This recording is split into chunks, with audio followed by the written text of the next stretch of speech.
Pinagpalang araw ng pagsamba, mga kapatid, mga lolo't lola, mga pamangkin.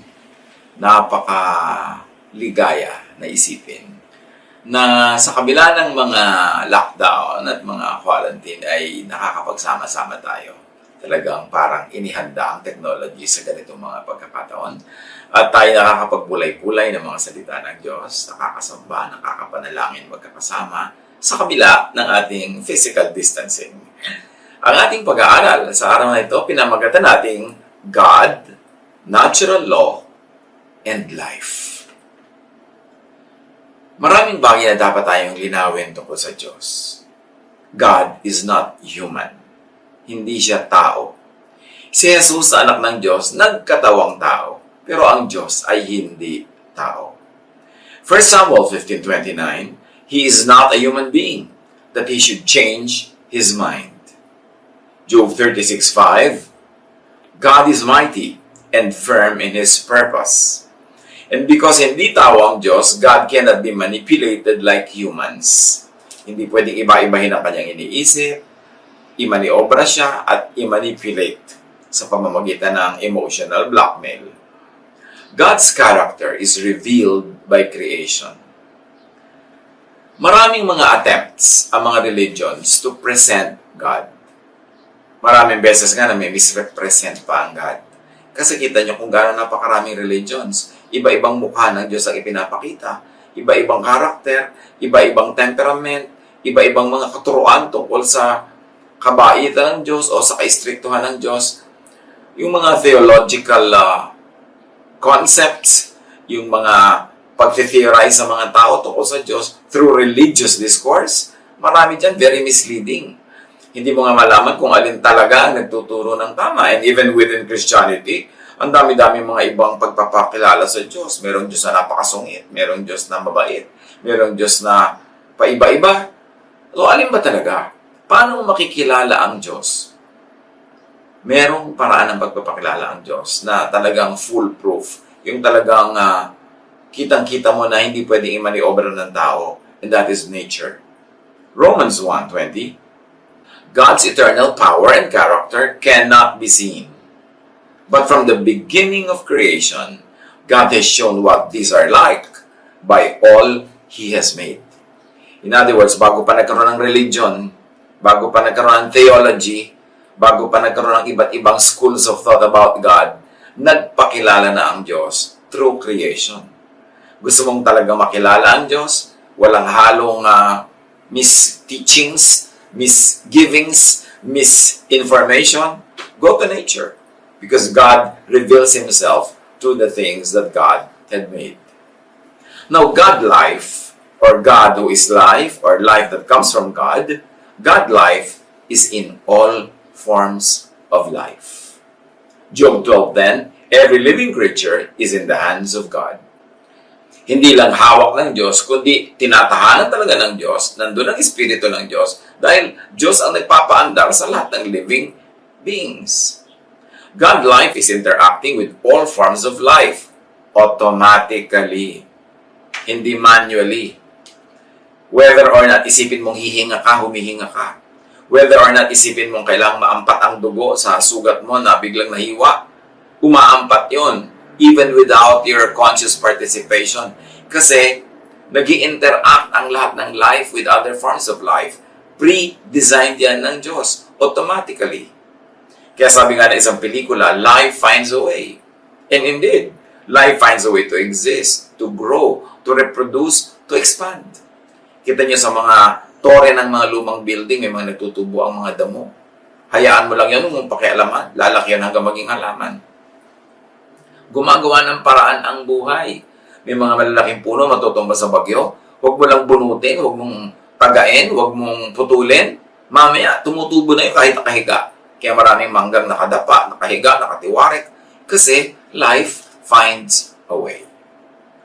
God life is interacting with all forms of life consistently, firmly, creatively, and recreatively. Kaya maraming nare-recreate out of creation. Maraming nabubuo na pagka pinaghalo-halo mga iba't ibang formula, nakakagawa ka ng iba na naman mga compounds. Kasi, gano'n paraan ng Diyos.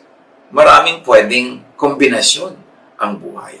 Kaya pwede ka mga crossbreeding pati ng halaman eh.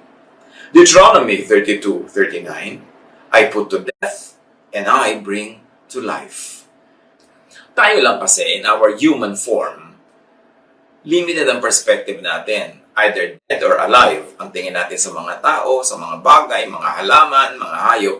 Pero sa Diyos, who is everything and in everything and who designed everything and who makes everything run, wala talagang namatay at nabubuhay. Nagre-recycle lang yung life. Kaya pagka merong isang busal na mais na nahulog sa lupa at nabulok at naglaglagan yung mga butil-butil niya at tumubo, wala naman talaga namatay kasi nabuhay siya uli bilang bagong mais na naman.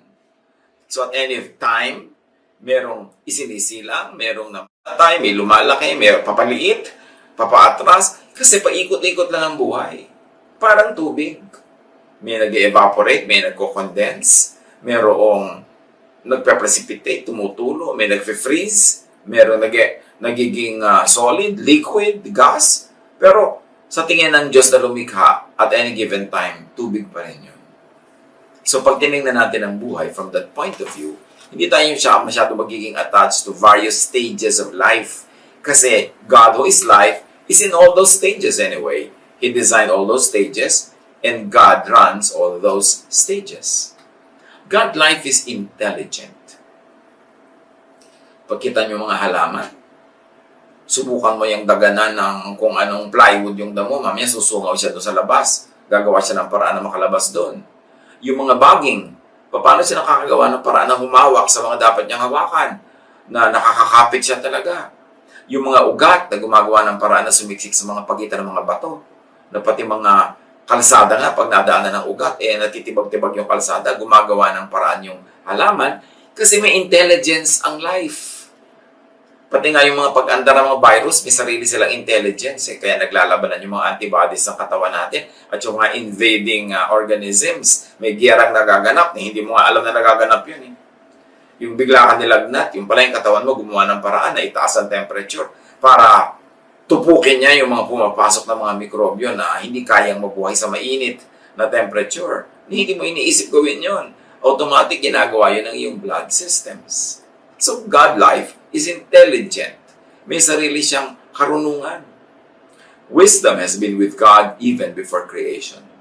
Sabi sa Proverbs 8:22-31, from the beginning, I was with the Lord. Ito yung wisdom na nagsasalita. I was there before He began to create the earth. At the very first, the Lord gave life to me. So, kasabay ng Diyos, wisdom. In other words, God is wise at lahat ng kinreate niya, created in wisdom, with wisdom, for wisdom, kasi nga yung wisdom, nandun na bago pa nagkaroon ng creation. Wisdom attended creation. So the only way to deal with creation, with nature, is to be wise and to respect the wisdom of every living thing. God's wisdom is in all created things. Nasa chemicals, nasa kuryente, nasa laws of physics, nasa biology, nasa botany, nasa agronomy, nasa agriculture, nandiyan na lahat. Kasi Diyos ang lumikha and God is wise. Proverbs 3:19-20, by His wisdom and knowledge, the Lord created heaven and earth. Hindi random, may design. Psalm 104:19-20, you created the moon to tell us the seasons. The sun knows when to set, and you made the darkness so the animals in the forest could come out at night. It's a poetic way of talking about rules of biology. Pero pati yung mga dilim ng gabi, haba ng dilim ng gabi, haba ng liwanag ng araw, may kinalaman sa all living things, even sa animals and plants. Kaya yung mga plants na inaartehan ng mga tao ang design, nilalagyan ng mga ilaw sa ilalim, nililito natin yung halaman. Kasi sanay yung halaman na ang light nandun sa ibabaw, sa taas niya para nakalatag doon yung mga dahon niya for photosynthesis. Tapos iilawan mo sa ilalim, hindi na i-stress yung halaman dahil bakit may liwanag sa ilalim? Anong gagawin niya? Pagkagabi, tataob yung dahon para humarap sa liwanag. At sa umaga, titihaya uli siya para humarap naman sa araw. Kaya yung mga ganyan mga design ng tao, hindi nire-respect yung wisdom ng plants. Yung wisdom ng Diyos sa pag-create ng plants, kaya dapat mas nagbe-blend yung mga ginagawa natin sa natural law, sa law of God, na may wisdom, run by and in wisdom. Now, intelligence is seen and shown in creation's design, function, and laws of nature, like laws of physics, laws of chemistry, laws of electricity. Lahat yan may wisdom.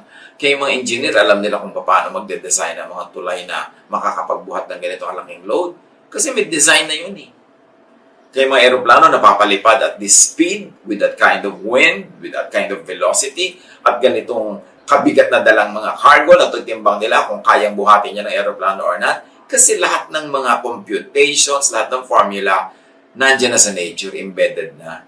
Yung marurunong lang na tao, nadidiscover nila yung nandun na dati, pero hindi tao ang naglalagay nun. Kaya lahat ng mga inventions are based on understanding the laws of nature. Genesis 2:2-3. God finished the work He was doing, so on the seventh day He rested from His work. God blessed the seventh day and made it a holy day.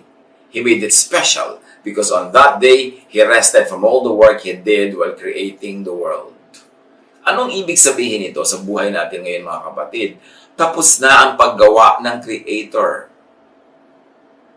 Huwag kang magdasal dyan na igawa ka niya ng something. Kasi tapos na ang paggawa ng Diyos.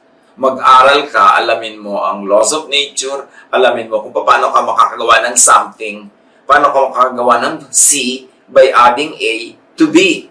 Kasi nandun na lahat yung formula. Pero tapos na ang paggawa. Creation is self-recreating and recycling. Minsan lang ginawa ang tubig, nagre-recycle na siya forever. Creation is self-reproducing.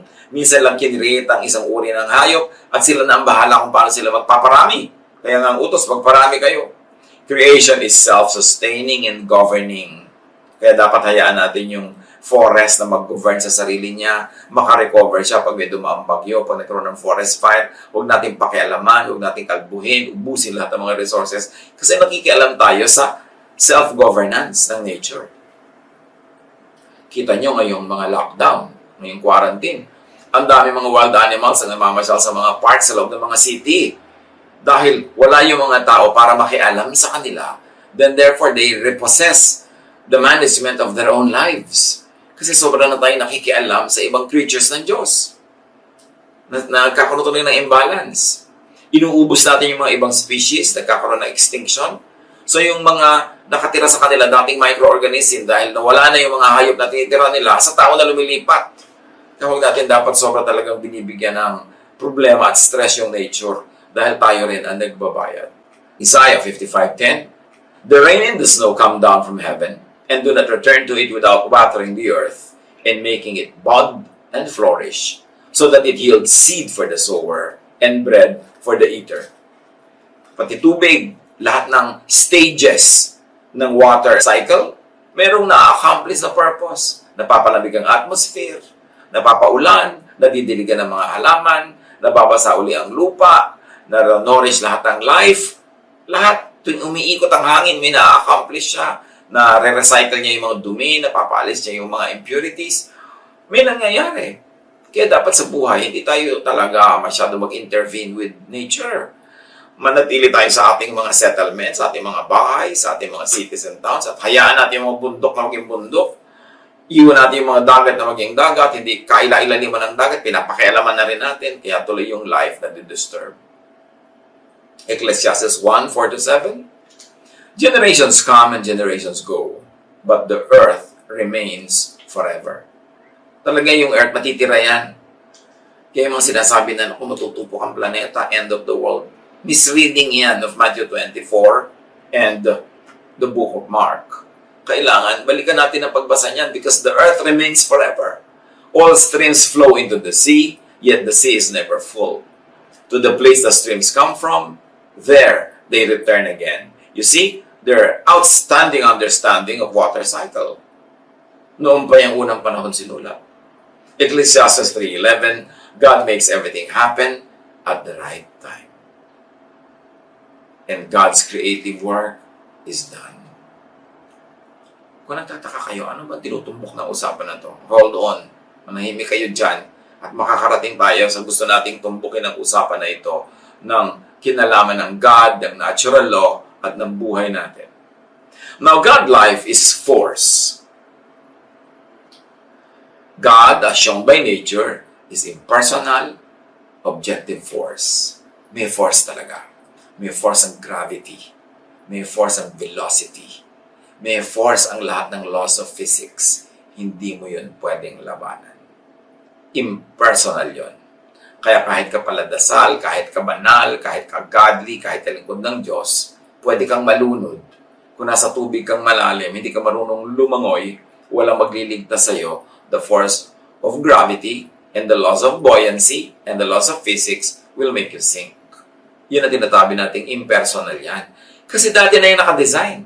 Nung dinesign ng Diyos ang mundo, nandiyan na lahat yung laws na yan. Tapos dahil lang hindi ka marunong lumangoy, gusto mo i-hold ng Diyos yung mga laws na yun at palutangin ka nang hindi ka mamatay. Kung ayaw mo mamatay, mag-aral ka lumangoy o lumayo ka sa malalim na tubig at mag-iingat ka. Pero hindi dadaanin mo sa dasal dahil anong gusto mo gawin mo sa dasal?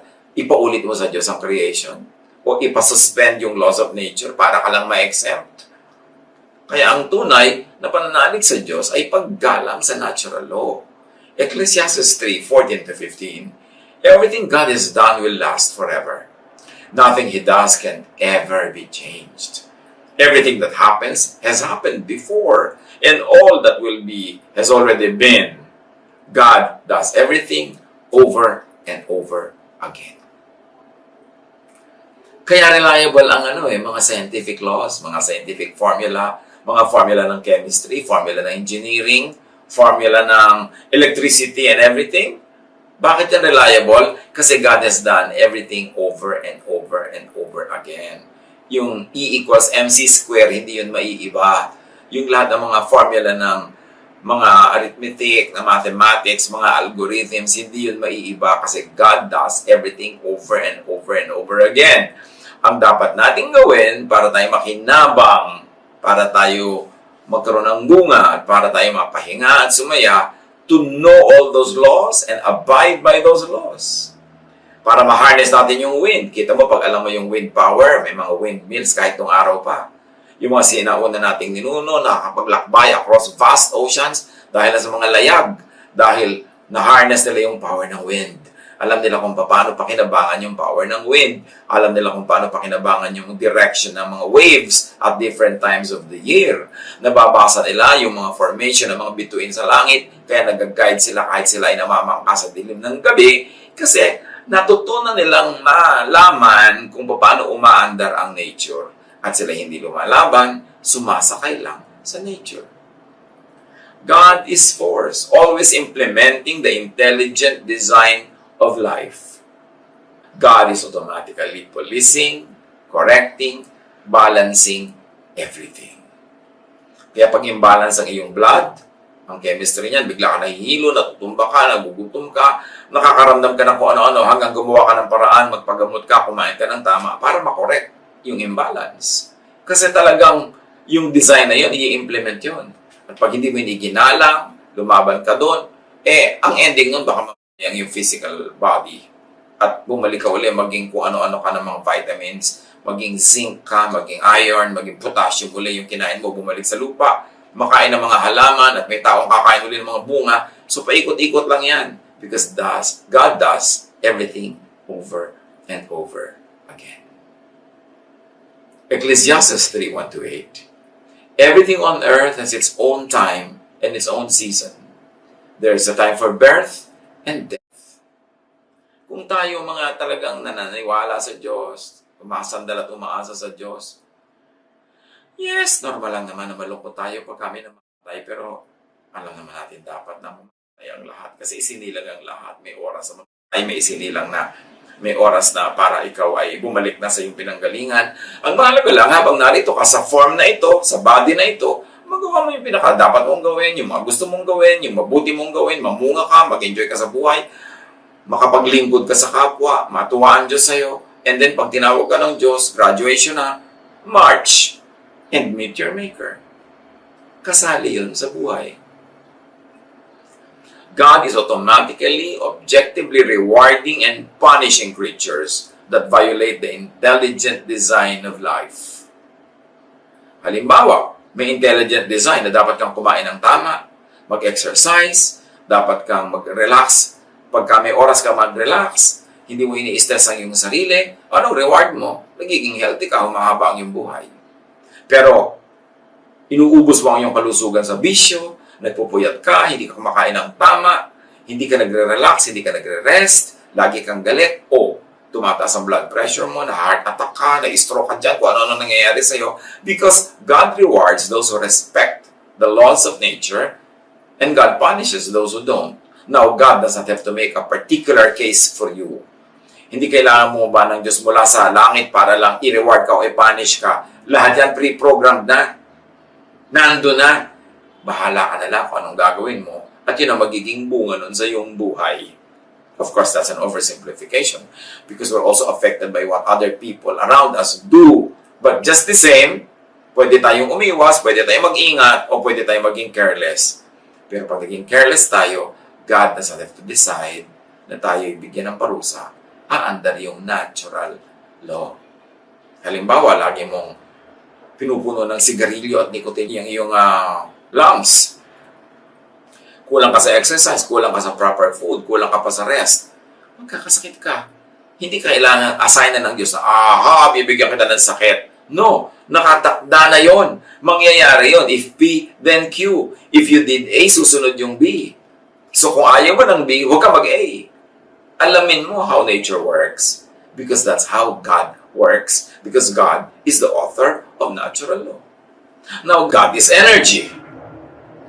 God is energy, the energy that empowers, enables creation to exist and to stay as it is. In Colossians 1:15-17, mentions Jesus, the Son of God, in that breath. The Son is the image of the invisible God, the firstborn of all creation. Para yung wisdom, bago pa creation, nandun na siya. For in Him, all things were created. Things in heaven and on earth, visible and invisible, whether thrones or powers or rulers or authorities, all things have been created through Him and for Him. He is before all things, and in Him all things hold together. If you like to think atomically, if you like to think cellularly, if you like to think in a way of chemistry, of electricity, of the laws of nature, sabi, si Jesus daw, in Him, all things hold together. At kung mahilig kayo sa sciences, you know that there is something that holds everything together. Masyadong jive, masyadong parallel yung sinasabi, although magkaiba ng paraan ng pagsasabi, ang religion at ang science, but they're talking about the same thing. Energy is impersonal and objective and rewards and punishes only by the book, only by the intelligent design and function of life. So, hindi ka pwede maging paborito ng Diyos o galit sa'yo ang Diyos kaya nangyayari yan. Meron kang ginagawa na lumalabag sa natural law kaya ka nagkakaganyan, wala ka sa tamang lugar, kaya natutuyo ang iyong ugat. So, dapat kilalanin ang Diyos through pagkilala sa nature. Now, many people are frustrated with religion. Sabi lang, hindi naman totoo yung mga promises. Ba't dasal ako ng dasal? Walang nangyayari.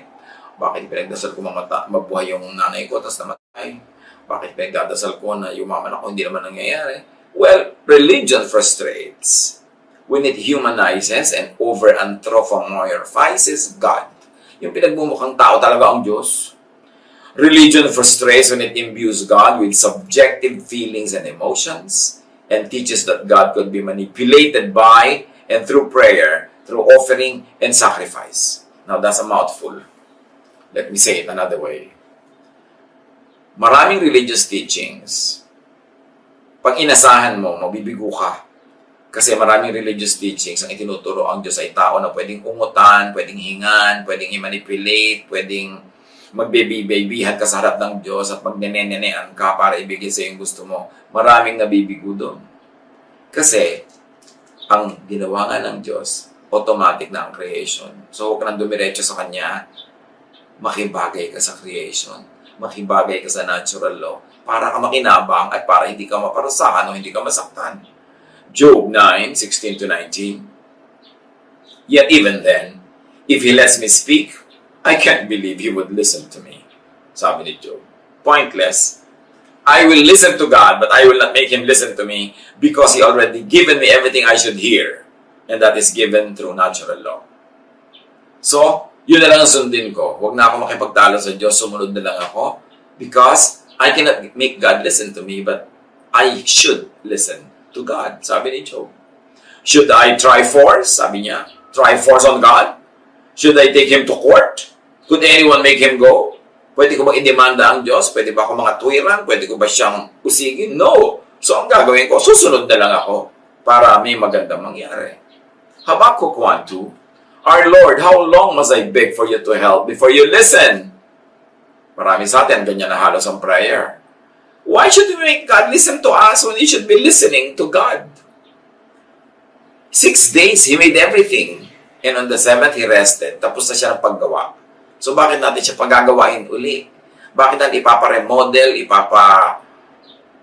restyle ang mundo para lang mag-fit sa kailangan natin at gusto natin? Dapat tayo ang makinig. Ginawa na niya yan. Mag-adjust tayo. Sumunod tayo. Nandun ang reward. Psalm 40 verse 6. Sacrifices and offerings are not what please you. Gifts and payment for sin are not what you demand. 1 Samuel 15:22. But Samuel answered, which pleases the Lord more, burnt offerings and sacrifices, or obeying His commands? It is better to obey the Lord than to offer sacrifices to Him. It is better to listen to Him than to offer fat from rams. So, itong Psalm 40 verse 6 at 1 Samuel 15, isa lang ang sinasabi. Gusto mong matuwa sa iyo ang Diyos, huwag mong daanin sa kauungot, huwag mong dadaanin sa mga offering, huwag mong daanin sa mga suhol-suhol at pagdadasal-dasal dyan. Ang gawin mo, sumunod ka sa Kanya. Obedience is better than sacrifices or offerings.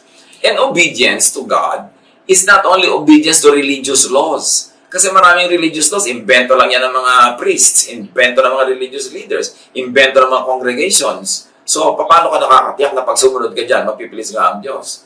But, when you obey the laws of nature, dahil tiyakan na Diyos ang may gawa nun, tiyak mo na malalagay ka sa tama. And that obedience is what I like to see here. Obedience to the laws of nature. So, gusto mo maging malusog ka, sundin mo yung laws of nature. Huwag mong daanin sa dasal. Kasi kung pinapabayaan mo ang katawan mo, hindi ka nag-iingat, tapos dadaanin mo sa dasal, mabibigo ka. Kasi anong gagawin mo? Ipapa-accept mo ang sarili mo from the product of not obeying natural law, of not obeying the law of God written in nature. Kaya yung iba na frustrate sa religion, nagiging atheist patuloy. Kasi sa mga mali-maling pangako ng religion about God. Pinagkokontra-kontra nila yung religious teaching at yung science. Samantalang yung religious teaching nga, marami ang tao, invento lang yan . Pero yung laws of nature, laws of science, din may invento ng tao, nandun yan. Ang tao na di-discover lang niya how it works, na i-apply lang niya, kaya nagkakaroon ng applied sciences. Napapakinabangan niya, nakaka-invento siya ng mga bagay out of what he understands or she understands about natural law. Yan kuminsan ang lagi ko na lamang na kuminsan ay dinaramdam. Yung ang mga tao na bibigo, nagtatampo sa Diyos, lumalayo sa Diyos, kasi naman mali ang pangako sa kanila ng religion. O magdasal ka ng 15 Huwebes at susundin ka ng Diyos. Sino may sabing ganun yun?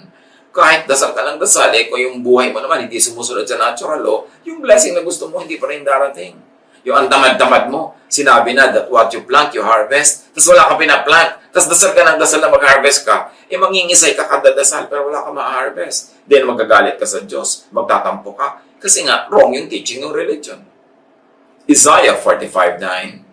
Woe to those who quarrel with their maker, those who are nothing but potsherds among the potsherds on the ground. Does the clay say to the potter, what are you making? Does your work say, the potter has no hands? So bakit ka naman makikipagtalo? Yun ang creator. So, sumunod ka na lang. Mag-adjust ka at doon ka sasaya. Pagka sinusunod mo ang kagustuhan ng maker. Hindi dadaanin mo sa reklamo, dadaanin mo sa dasal. Religion frustrates when it teaches that God could be asked to do humans' biddings.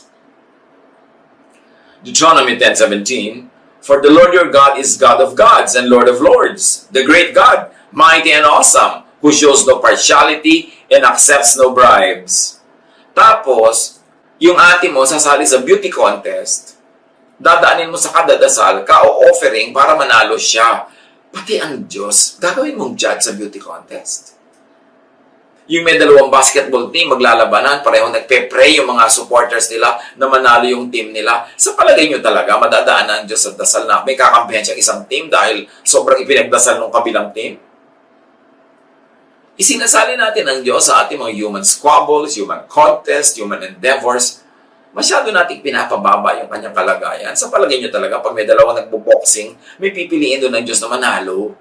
Siyempre, nananalo yung nanalo kasi nakakondisyon ang katawan niya, kasi tama ang timing niya, kasi tama yung stroke niya, naka-earn siya ng mga points, at kinasihan siya ng mga judges. All of these things, nagkakalakip-lakip. Pero, really? May dalawang magbo-boxing dyan, parehong nagpe-pray yung nanay nila, parehong nagpe-pray ang asawa nila, parehong nagpe-pray ang kanilang mga kaibigan. Sino kakampihan doon ng Diyos? Religion frustrates when it teaches that God could be recruited to side with certain persons or groups. Kahit mga political groups, pare-pareho naglalabanan, kami ang kakampi ng Diyos, evil yung kabila. Really? Sasali ang Diyos sa mga political circus ng sangkatauhan? Meron talaga siyang kakatigan dyan na partido? Religion frustrates when it teaches that God could be enlisted to serve the personal quests of humans. Yung mga Diyos ko, ibigay mo po sa akin ng lalaking yun para siya ang maging asawa ko. Ay yung tatlong babae pala kayo nagpe-pray para sa kanya. So, sino papakinggan ng Diyos? Again, natural law will prevail. Sino ba sa inyo ang mas kaakit-akit sa kanya? Ano ba ang kaakit-akit sa kanya? Physical, mental, spiritual, intellectual, ano ba? So, this will come into play. Hindi mo dadaanin sa pagmamanipulate at pag-ungot-ungot sa Diyos. Isaiah 40:13-14, sino ang makapagsasabi ng dapat gawin ni Yahweh? May makakapagturo ba o makakapagpayo sa Kanya? Sino ang Kanyang pwedeng sanggunian para maliwanagan? Sinong nagturo sa Kanya ng landas ng katarungan? Sinong nagkaloob sa Kanya ng kaalaman at ng paraan upang makaunawa? Ang sagot, wala. So, huwag tayong makialam sa ganyang mga bagay. Religion frustrates when it teaches that God could be convinced to live the impersonal objective laws of life, of nature, to cater to humans' needs, wants, and whims. 2 Samuel 12:16-18. David prayed to God for the baby. David fasted and went into his house and stayed there, lying on the ground all night.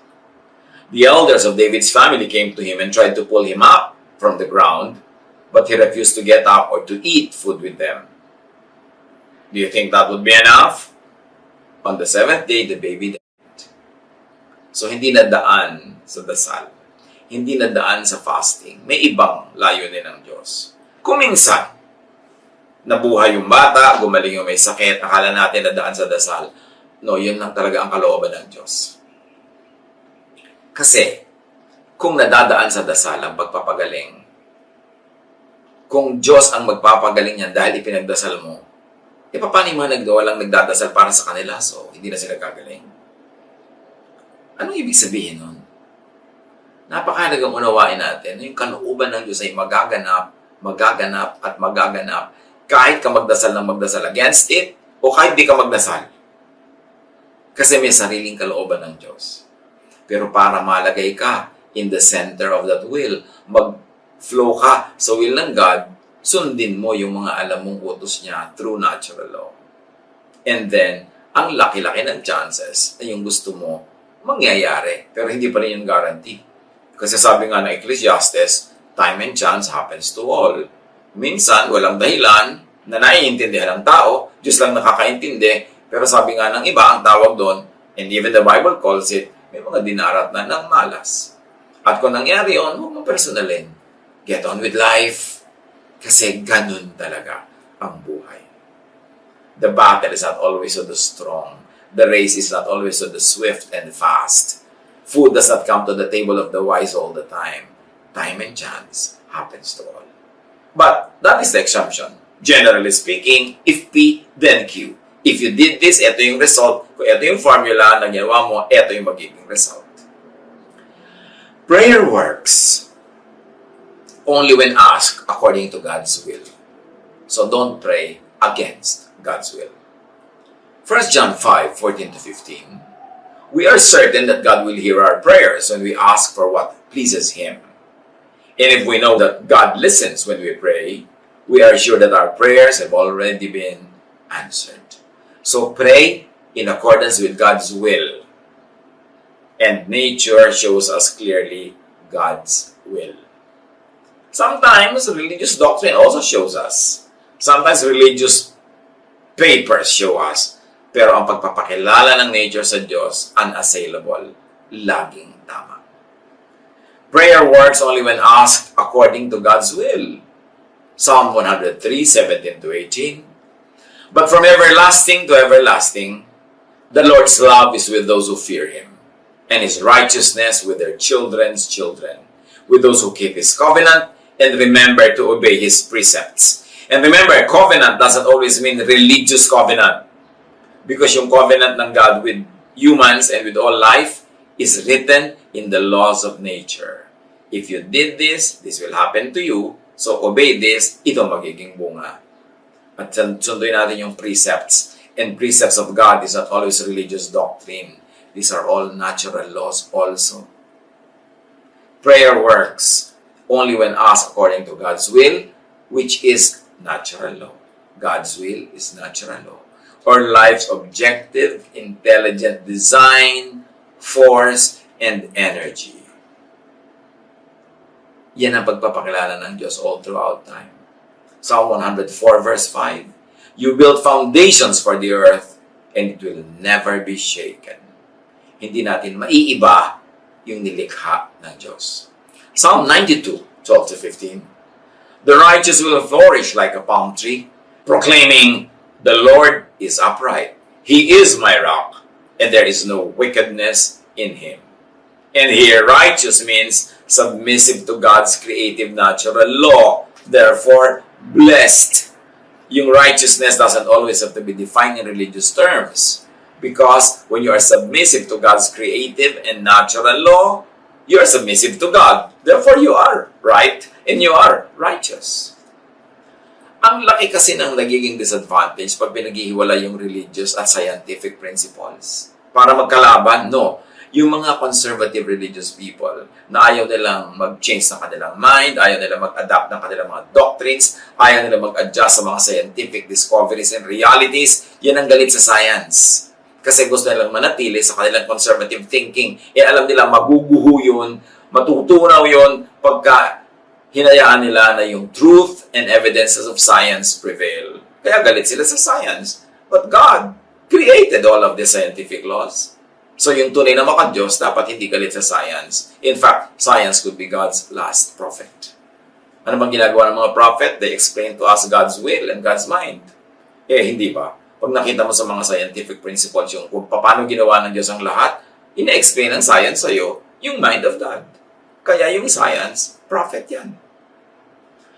The way to be blessed is to abide by the objective natural law of life. Matthew 15:9, it is useless for you to worship me when you teach rules made up by humans. Halimbawa, apply natin sa buhay natin ngayon. Ang dami mga tao hyper-faith. Yung, our God is stronger than the disease. Our God is bigger than the problem. And because of that, ano ginagawa nila? Hindi sila nagso-social and physical distancing. Because of that, hindi sila nagmamask. Because of that, patuloy pa rin sila nagsisiksikan, nagsasama-sama, nagyayakap-yakapan. Tapos sasabog ang sakit sa kanilang paligid. Ang dami-dami mga sakit na trace sa mga religious gatherings. Kasi yung mga tao, akala nila dahil naniniwala sila sa Diyos, therefore, pwede na nilang itapon yung scientific laws.